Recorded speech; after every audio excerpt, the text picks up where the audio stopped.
and what indications and problems and situations that they had faced themselves that brought them to this point, that caused the anger and the hurt people.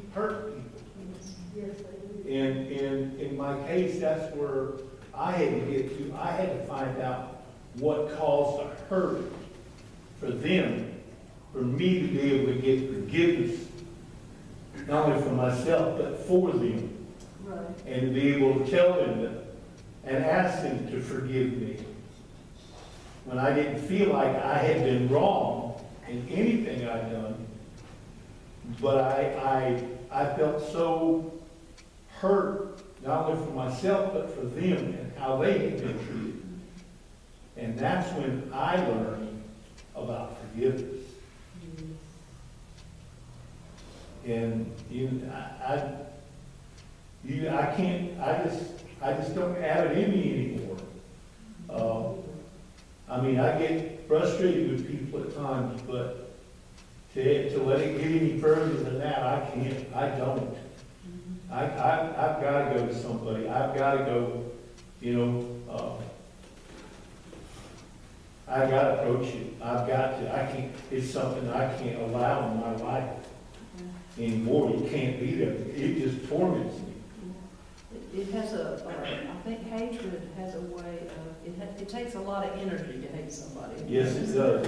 It takes a lot of energy. And it robs you of any joy that you could possibly have. And you're right, it does cause people to stay away from you because that bitterness that Norgene brought up is just, it oozes out of us. We try not to let it ooze out of us, but when there's hatred involved, that bitterness just oozes out. I think it brings resentment too. Yeah. A lot of resentment. Yeah. It damages in so many different ways that, like I said, it literally drove me. I think about the man in the garden in the Gallery. I think about what he went through. And that's the way sometimes I kind of felt myself that I was being driven away from everything and everybody in my life. I separated my whole family from me. I pushed my mom, my brothers, my sisters, uncles, aunts, anybody, everybody.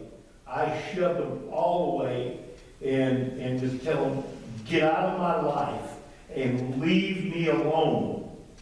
And if they tried to cross the line, then they realized they didn't want to cross it. But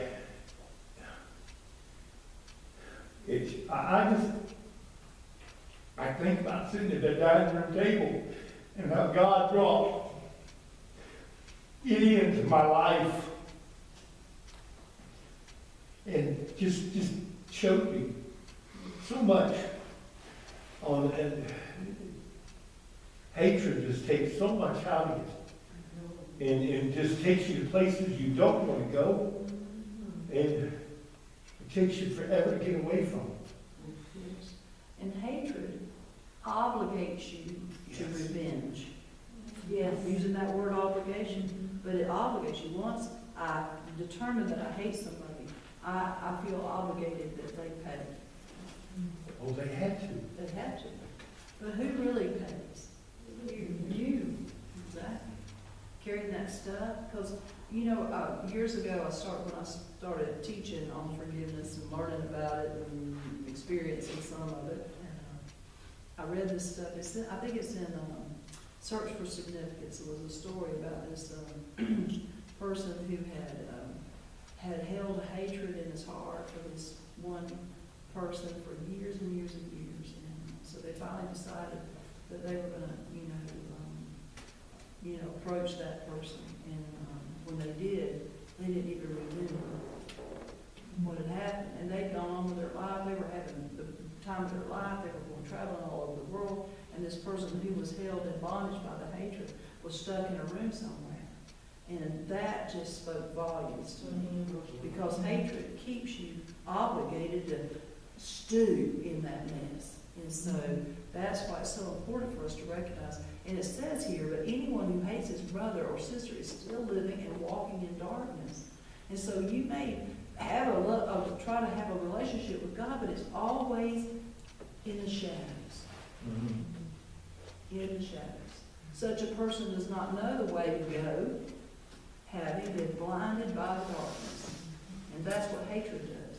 And so, when I told you about God being 100% good, love is like that. Because God is what? That's right. So love doesn't have, when we have pure love, when we have love, and this is what we need to learn, that love has no hatred in it, it has no evil thinking in it, it never gives up, it never loses faith. That is what love is. It's a 100% goodness for the person that you're loving. It's not, does that make sense? And we need to learn that. Because Liz was right. We feel like when we love somebody or somebody loves us, there's going to be a catch to it. That's not love. That's not love. And so we need to learn this, that love and hate are total opposite. And love cannot have any hate in it, and hate does not have any love in it. That's pretty intense. So there's no such thing as a love-hate relationship. That's sick. It's sick. That's totally sick. And it's mostly all hatred. It ain't all, because that love right there is not. Also, one thing about hate too is just like, well, if you hate somebody, that's unforgiveness. With unforgiveness and hate, it can physically make you sick.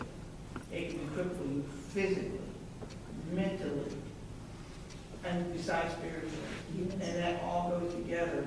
And the ministry that me and Joe was in, we actually seen a lady, she was so crippled and so bound up. And God told us it was unforgiveness and hate. And we started ministering to her, and literally she started crying and weeping before God and asking God to forgive her. We actually started seeing her come unfolded. And I mean, she was in a wheelchair. She was actually crippled, and we actually seen her hands loosen up, her arms loosen up, and she's coming out of that. And it is a crippling, because that's all you think about. That's right. Consumes you. It does. It's all what you think about. The thing about it is,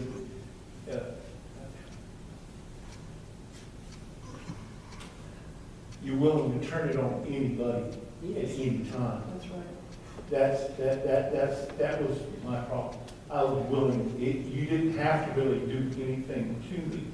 You just had to get it my way. Yeah. That's the darkness of it, see? Because darkness tries to overshadow everything in that hatred. So you're walking in darkness, you have this hatred in you, maybe you're trying to be a Christian, okay? But you got this overwhelming thing inside of you that's just dark as it can be, and it's so dark that you can't see how to get to the light. Amen. And that's the truth. So that's why I think it's very important for us to recognize when John is talking here, when John is talking about who he's talking to. He's talking to us. He's talking to his children and his friends. And we don't have time tonight, but I just want to read this because I want y'all to think about this for the next week. He said, I'm writing to you who are God's children because your sins have been forgiven through Christ. Now, that's a level. I'm writing to you as children. The next verse says, I'm writing to you as who are mature in the faith. That's another level. He also says in the next scripture, I am writing to you who are young in the faith because you have won the battle with the evil one. I have written to you who are God's children because you know the Father. I have written to you who are mature in the faith because you know Christ who existed from the beginning. I have written to you who are young in the faith because you are strong. God's word lives in your hearts, and you have won the battle with the evil one. I want you to think about that. Meditate on that scripture. That's a big scripture for me because there's different levels of growth in the body. Okay? I don't know where you are. I don't hardly even know where I am. Okay? But I'm trying to figure this out. And I want you to meditate on it and think about what he's saying here. Where are you? Where are we? Are we young in the faith? Are we mature? Have we grown mature? Are we still children? Are we still acting like children in the faith? What is John saying here to us? Because part of this has to do, remember, he started out talking to us as that we are to love one another in this chapter, remember? Okay? That we're to love one another. That we're not to have hatred. And now he's going into our chronological age is spiritual growth. That's what he's doing. So how does that all work together? I think it might. I think if there's some still hatred in us, we might be acting like children. That's just me. I want y'all to think about this. We're going to study this. I want us to really meditate on it this week and come back with some thoughts on it. What is John saying? And where should we be? And we need to, where should we grow? How can we grow? How can we mature? How do we get from children to young in the faith to mature? How do we get there? Those are the kind of things I think we need to be meditating on and thinking about. All right, y'all got any questions? It's good stuff, isn't it? It sure is. Makes you stop and think, doesn't it? That's the word of God. All right, this word. Lord, we thank you for this God. We thank you for this word, and what John wrote so long ago, and how it pertains to us today. It's amazing to me. We still understand that. And so I just pray in Jesus' name that you will speak to us and minister to us and show us are we children? Are we mature? Are we young in the faith? How does John speak to us? And how do you speak to us, Lord? So that we might know how to hear and grow up and mature, so that we might win others to the kingdom and to to get them to heaven, Lord. And we just give you